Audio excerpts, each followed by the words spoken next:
Hola, ¿qué tal amigas y amigos? Gracias por estar allí, gracias por acompañarnos. Como siempre, estamos en una nueva entrega de 2020 Personal. Y nuestra invitada de hoy viene de las aulas de clase de la defensa de la comunidad LGTB y llegó a la Asamblea Nacional por el voto popular.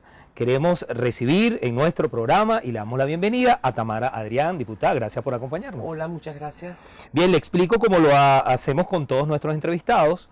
Nosotros tenemos 20 preguntas para 20 respuestas. Yo no repregunto, un asunto un poco complicado para los periodistas, pero es la tarea del programa. Una de estas 20 preguntas es de la audiencia. Cuando yo voy a entrevistar a alguien, coloco mi cuenta personal de Twitter, a quien voy a entrevistar, y allí las personas dejan sus sugerencias, yo selecciono una pregunta y la incorporo entre las 20. Es decir, 19 son mías y una de la audiencia. Y también a nuestros entrevistados le pedimos que juren sobre la Constitución Nacional, que van a responder con la verdad a estas 20 preguntas. O sea, vamos a proceder a jurar. Ah, no, se jura con la mano derecha. Juramos. Ya lo vamos a hacer. Okay. Jura sobre nuestra Constitución responder con la verdad a las 20 preguntas que le vamos a hacer. Juro. Si así lo hace, que nuestra audiencia se lo premie, y si no, que se lo demande. Bien, vamos a iniciar con la primera pregunta. ¿Cree que lo ocurrido en la Avenida Bolívar se trató de un montaje del gobierno? La verdad es que no hay información suficiente. Hay versiones contradictorias a un día de ocurrido el hecho. Lo único que sabemos es cómo corrieron los cadetes y los militares, porque de eso hay evidencia. Cómo cubrieron a Maduro y compañía con unos escudos, de eso hay evidencia. Cómo explotó algo. De eso también hay evidencia, no porque yo lo haya escuchado ni visto, sino porque hay mucha gente que dijo que había habido mucho ruido y mucho humo también. Eso es lo único que sabemos. Tratarse de algo que va más allá de un accidente o ha sido aprovechado por la dictadura para tratar de generar un aglutinamiento, que eso es muy común en todas las dictaduras, no lo sabemos. Creo que eso se va a venir sabiendo, quizás cuando salga este programa ya lo sabremos. ¿Qué se siente ser la primera diputada transgénero en Venezuela? Es una gran responsabilidad y al mismo tiempo, desde el punto de vista de la función, un deber enorme, no solamente respecto a la comunidad, porque cuando una persona no representa únicamente a aquel sector que eventualmente del cual proviene, sino a toda comunidad y a todas las personas y a todos los intereses. Frustrante, como ha habido un proceso de anulación de la Asamblea Nacional a través de 60 y tantas decisiones de la Sala Constitucional del Tribunal Supremo, Justicia, entre comillas todo, actuando como órgano de la dictadura que estableció el supuesto desacato. En la función legislativa, la función de investigación y las funciones propias de la Asamblea Nacional se han visto tan entorpecidas que genera frustración desde el punto de vista de lo que se puede hacer. Vamos a quedarnos en la Asamblea Nacional porque la tercera pregunta tiene que ver con ella. ¿Considera que la Asamblea Nacional aún puede liderar los cambios que aspira ese sector mayoritario del país? No solamente puede, debe. La unidad es una necesidad matemática. En teoría de juegos, eso que concibió Nash, también Pareto antes, pero la teoría de juegos en estos políticos implica de entender que un juego político como el que estamos viviendo exige de una unidad, no necesariamente una unidad perfecta, sino de un juego colaborativo entre todas aquellas personas que eventualmente oponen a la dictadura. Sin ese juego de colaboración entre todos esos factores, tomando en consideración aquello que nos une y aquello que nos diferencia, y tomando ventaja de aquello que nos diferencia, porque las diferencias no son algo a suprimir, al contrario, puede ser algo a exacerbar. Yo como teórica y práctica del tema de la diversidad sexual, pero de todas las diversidades, Creo que todas las diferencias no son otra cosa que oportunidades. Y en este momento histórico en el cual están surgiendo de nuevo esas diferencias más visibles que siempre existieron, que siempre estuvieron ahí, pero están viéndose más, es necesario que cada quien asuma el rol de entender que tiene que trabajar con el otro con una finalidad única, que es salir de la dictadura, volver a la democracia, tener elecciones libres e ir a un periodo de transición. ¿Por qué no insistió en la discusión dentro de la Asamblea Nacional sobre el matrimonio igualitario y los derechos de las parejas sexodiversas? Hemos dicho, no hemos podido, en el año 2016 se discutieron 4 leyes. Una de ellas, la única que fue publicada en Gaceta Oficial, que no se aplica, que es la ley de prohibición de teléfonos celulares en recintos carcelarios. Las otras fueron declaradas inconstitucionales por el Tribunal Supremo de Justicia y luego todas las sesiones han sido declaradas inconstitucionales por el supuesto desacato por la Asamblea Nacional, por lo cual desde 2016 solamente ha sido aprobada una ley que ha sido metida en un catálogo de leyes aprobadas, pero que no se van a enviar a la aprobación, al ejecútese de- del dictador, porque no lo va a hacer. Y en consecuencia lo que se ha hecho es aprobar esa ley, pero hay una especie de consenso de que se debe hacer lo mismo con otras leyes. Yo no sé qué tanto, por ejemplo, la comunidad LGBT que realmente está desasistida y realmente necesita de estas leyes, esté conforme con que se apruebe una ley y luego se deje en una gaveta esperando la democracia. Quizás sea opción en este momento y por esa razón no se ha discutido. ¿Ha sentido discriminación por parte de alguno de sus colegas diputados? Yo La discriminación es libre, así como la tolerancia también. Según los estudios de opinión, ahora mismo los partidos están muy mal vistos. ¿Qué le falta voluntad popular para cambiar eso? Yo creo que esta respuesta tiene que ver con la primera pregunta, las 2 preguntas antes, sobre el tema hablaba de teoría de juegos, el tema del juego colaborativo. Si nosotros, la idea del Frente Amplio era justamente esa, el juego colaborativo entre todas las personas que entran, todos los grupos de interés que entran dentro de la oposición en el sentido más amplio de la coordinando acciones, tomando en consideración que no es igual un sindicato a un partido político, a una universidad, a un grupo de interés, etcétera, a una ONG. Son actores diferentes, con medios diferentes, con razonamientos diferentes, pero que tienen una idea que es Venezuela no puede continuar en esta situación en la cual se encuentra. Saliendo entonces de esta premisa o partiendo de esta premisa, si nosotros logramos anclar la idea de que todos tenemos una finalidad común, que es lograr la democracia, que todos tenemos métodos comunes, que es a través de medios pacíficos. Y en tercer lugar, que todos queremos que haya una acción conjunta. Las visiones distintas, aquellos que son más radicales, aquellos que son menos radicales, aquellos que lo desean hacer de una forma o de la otra, todas esas diferencias deben eventualmente ser tomadas en cuenta en ese juego colaborativo. Y ese es el reto que tenemos en este momento. Lo que en el centro está de esta discusión es cuál es el rol de los partidos políticos en una coalición de esta naturaleza. Y es quizás eso lo que ha entrado en el debate. ¿En qué medida los partidos políticos van a ser centro de interés? Por ejemplo, cuando se acompaña a una protesta como la de las enfermeras. A veces las enfermeras dicen, no, no queremos a personas políticas en esto porque esto no es una protesta política y resulta que no se dan cuenta que todo es político y que precisamente esa es una protesta política. Lo que no se debe admitir es la politiquería y eso lo entiendo perfectamente, pero creo que después de mes y medio de protestas de las enfermeras y del sector salud en general, están empezando a darse cuenta de que tienen que estar acompañados y que esa articulación tiene que existir, porque nadie solo en estas circunstancias puede lograr el cambio. Pero todos unidos en estas circunstancias vamos a lograr el cambio. Porque lo otro es el caos, lo otro es la hiperinflación por quién sabe qué número de años, la miseria y la sumisión a través de mecanismos tales como el carnet de la patria, las bolsas CLAP y otros mecanismos de sujeción y sumisión de los grupos humanos. ¿Venezuela necesita una mujer en Miraflores? Yo creo que sí, pero no necesariamente eso, una mujer, puede ser un hombre, puede ser una mujer, que necesita alguien que sea capaz en estos momentos de entender que su rol es de transición.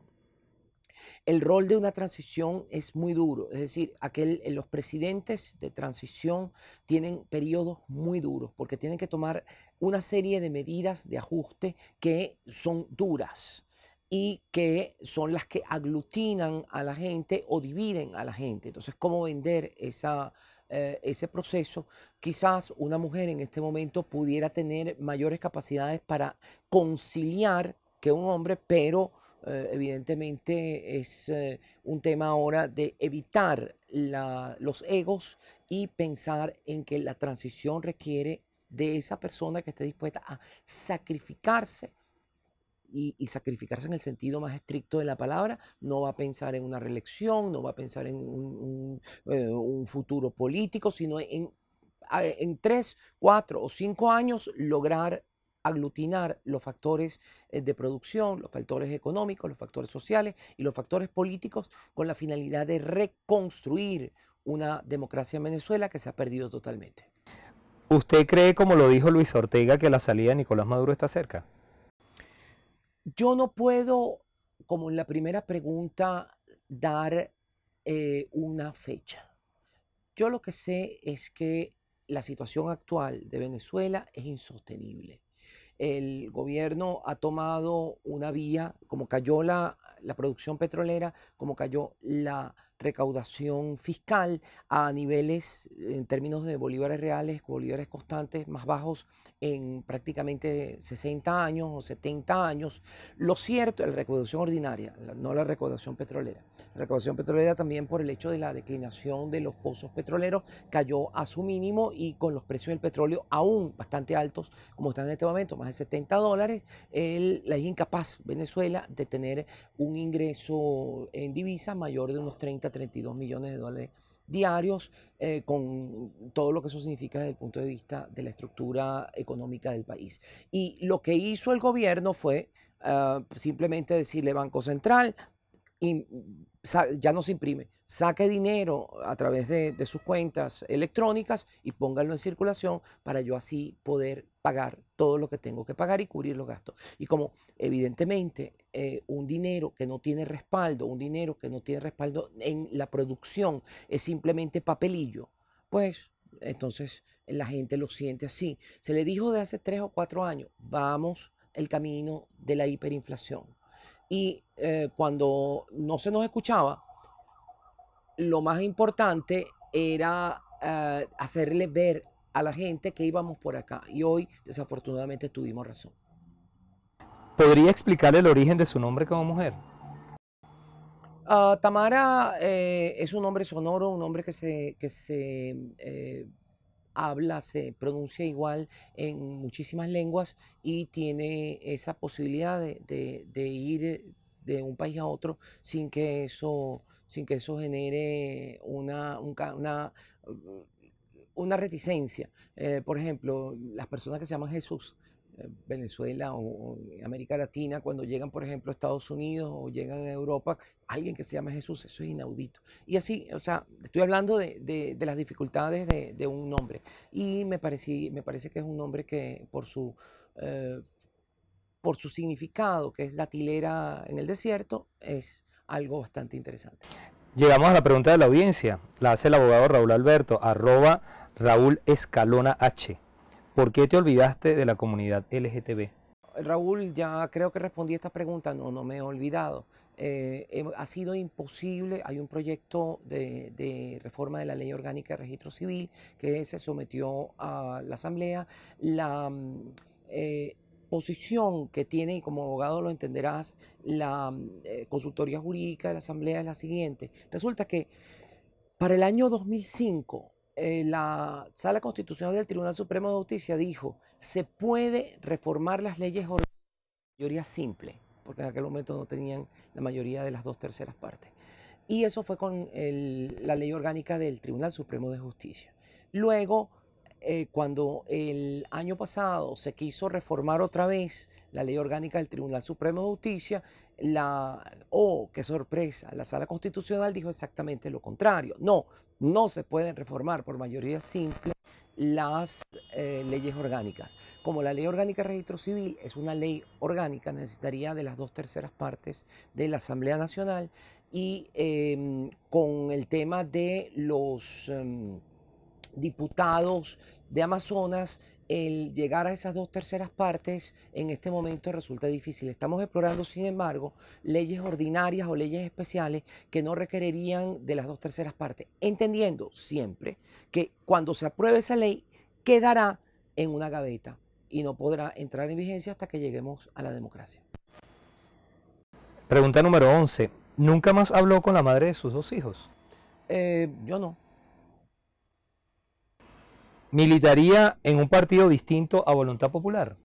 Creo que no, yo creo que Voluntad Popular por su irreverencia, por su eh, conformación desde la base, por la visión progresista que incluye una visión económica de avanzada y al mismo tiempo una visión social avanzada, creo que es lo que combina mi pensamiento de origen.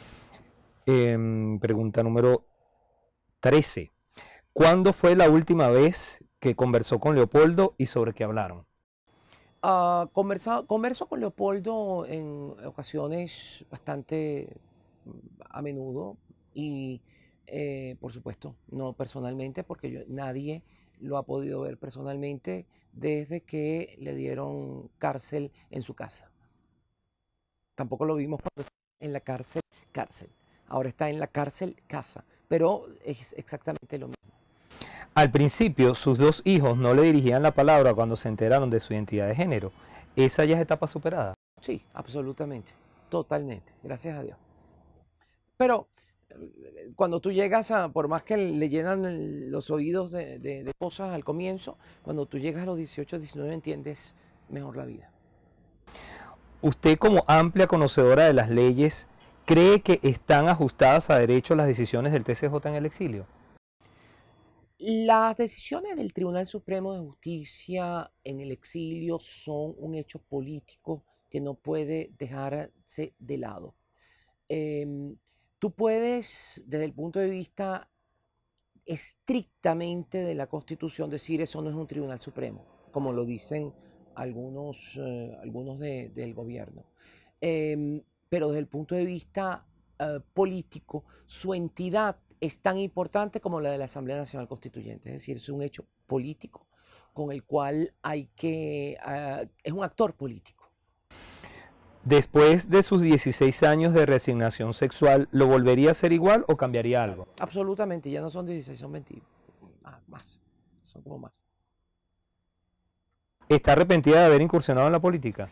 No, creo que la política, yo siempre me digo, soy un actor social que ha sido prestado a la política. Soy una persona que viene de la sociedad civil y del derecho que ha sido prestada a la política y que cree que la política es el medio de lograr el cambio en una sociedad y la acción política es indispensable con la finalidad de conducir a la gente en su accionar. Hoy en día creo que más que nunca la acción política es indispensable y hoy más que nunca le digo a la gente vamos a unirnos, no necesariamente en un partido político, pero sí en la acción política coordinada, en la acción política donde reconozcamos las diferencias, pero tengamos esa finalidad común que es lograr la democracia, lograr la libertad, lograr el cambio político.